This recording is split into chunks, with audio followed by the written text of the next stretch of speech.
Boa tarde a todas e a todos. Para mim é um prazer estar aqui para falar com vocês hoje e estar nessa banca, nessa mesa, né, com a Alexandra e a Edna. O meu nome é Vilma Guiar, eu sou coordenadora de uma ONG que se chama Escola da Política, que tem como foco principal justamente o empoderamento feminino na política, né, o aumento da participação das mulheres na política. Eu tinha preparado aqui uma apresentação para vocês, mas acho que dado o que a Alexandra já falou e a fala da Edna, me ocorreram outras coisas, então eu vou dar uma improvisada aqui. Tá? Eu só queria, como introdução, colocar algumas questões que eu li até hoje, que eu fui ler um compêndio de matérias jornalísticas que eu guardo sobre essa questão da mulher na política e da mulher na sociedade, para me inspirar, para ter dados frescos na cabeça. E duas informações me chamaram a atenção e que eu vou falar aqui para vocês.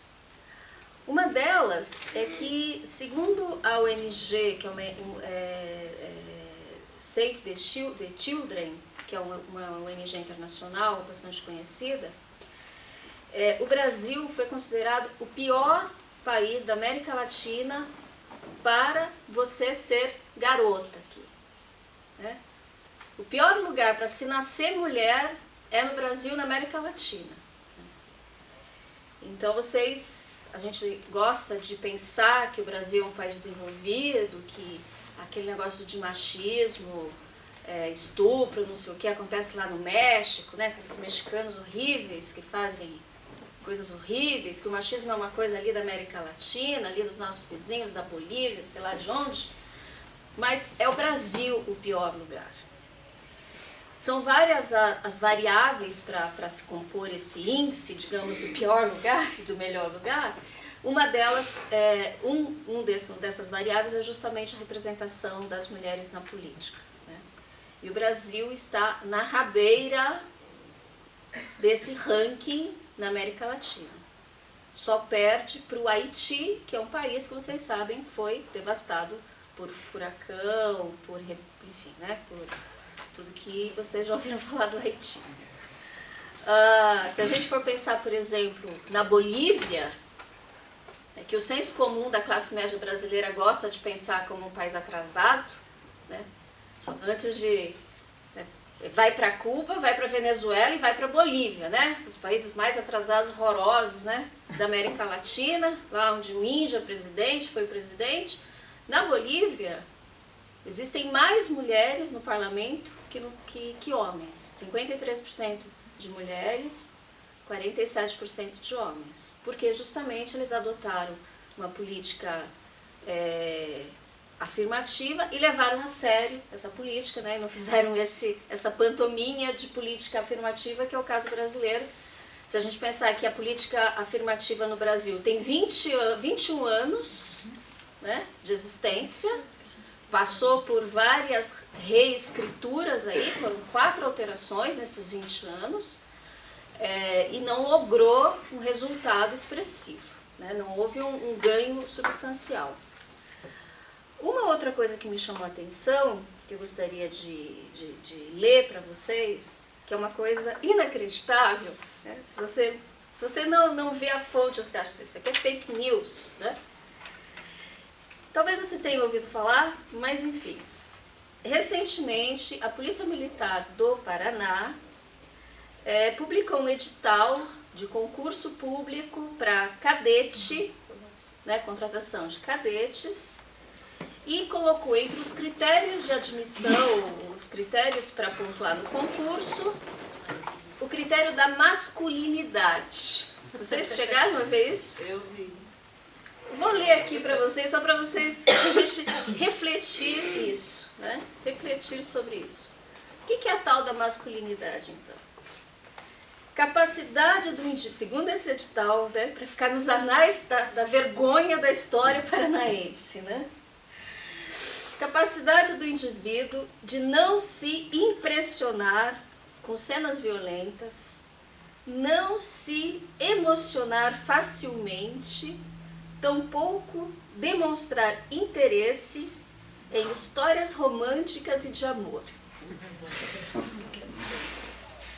É assim que a PM paranaense define masculinidade. Então você tem aí o que é um critério de seleção para um concurso público, que é essa tal da masculinidade, acrescida de uma definição de masculinidade que corrobora esse estereótipo do homem violento, do homem insensível, do homem sem sentimentos, basicamente, né? Daquele homem máquina, que ao contrário das mulheres que vão chorar vendo filme romântico, esse homem nem se interessa por isso, né?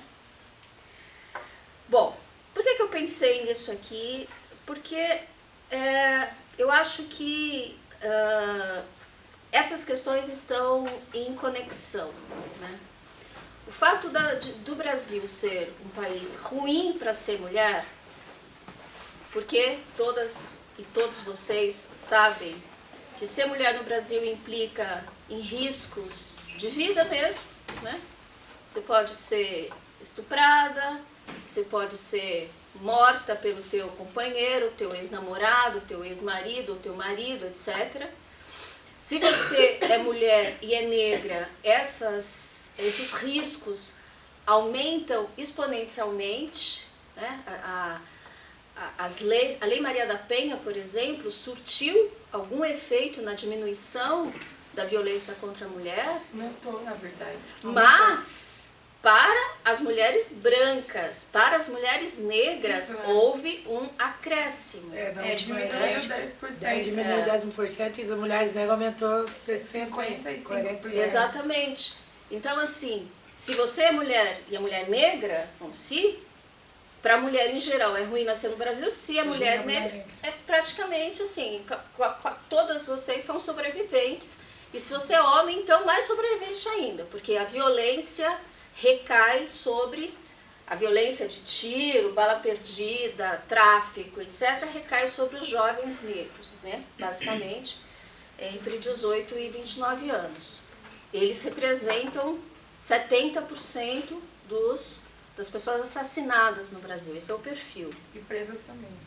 Quando a gente vai ver a população carcerária, idem e bidem, né? Então você tem assim uma sucessão de tragédias, digamos, que tem raça, que tem classe, que tem gênero.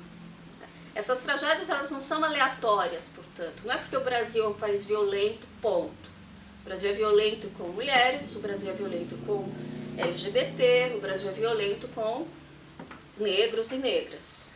Muito violento. Com as pessoas de classe média alta, por exemplo, dificilmente você vai ter registro de que uma pessoa dessa sofreu uma violência, por exemplo. Uma violência...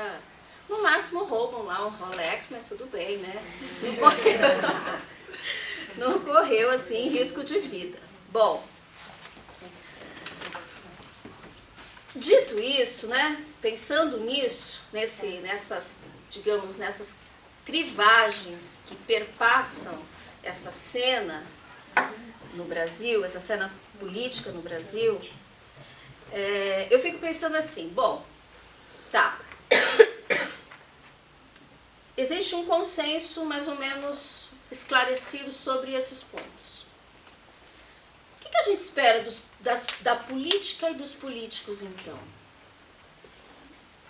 Se o Brasil é violento, se o Brasil mata populações, se o Brasil é desigual, enfim, se o Brasil é essa sucessão de desgraças, o que os nossos políticos fazem, ou podem fazer, ou deixam de fazer? O que o eleitor deve esperar, então, do seu representante? Aí a gente começa um outro capítulo, né? Que é um capítulo bem complicado, que é o seguinte. A gente pode até discutir as razões para que isso ocorra, mas em qualquer pesquisa de opinião aí, você vai encontrar que para a população, critério número 1 para eleger um político, o que é? Corrupção. Eles vão falar isso. Não quero que o político tem que ser honesto. A corrupção é um critério, e para a maior parte das pessoas, o primeiro critério. Porque mesmo quem vota no Lula, apesar das condenações dele, uma parte dessa população que vota no Lula vai dizer, não, o Lula é injustiçado, portanto ele não é corrupto. Outro vai dizer, não, ele é corrupto, eu sei que ele foi conivente lá com os troços da Petrobras, mas tudo bem, dado o que ele fez, é melhor ele do que um ladrão maior que ele.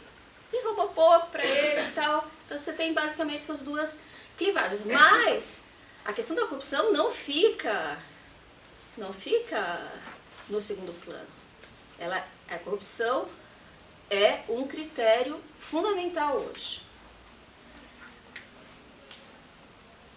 Muito bem. Como é que a gente chegou a essa ideia de que a corrupção deve ser o primeiro critério? Como é que a gente chegou a frases que estão virando, enfim, lugar comum no Brasil, que é política não deve ser profissão. Hoje, a hora que eu estava vindo para cá, passando ali pela... Como é que é o nome daquela rua? André de Barros, perto da Praça Rui Barbosa ali, tinha um pessoal no sinal, assim, com uma plaquinha, com essas faixas, assim, não reeleja um político, político não deve ser profissão. O que a gente tem aí? A gente tem uma espécie de transformação do que é a função do político, e do que é a função da política. Porque o primeiro critério para se escolher um representante é uma tautologia, né? Qual que é o primeiro critério? Esse político me representa?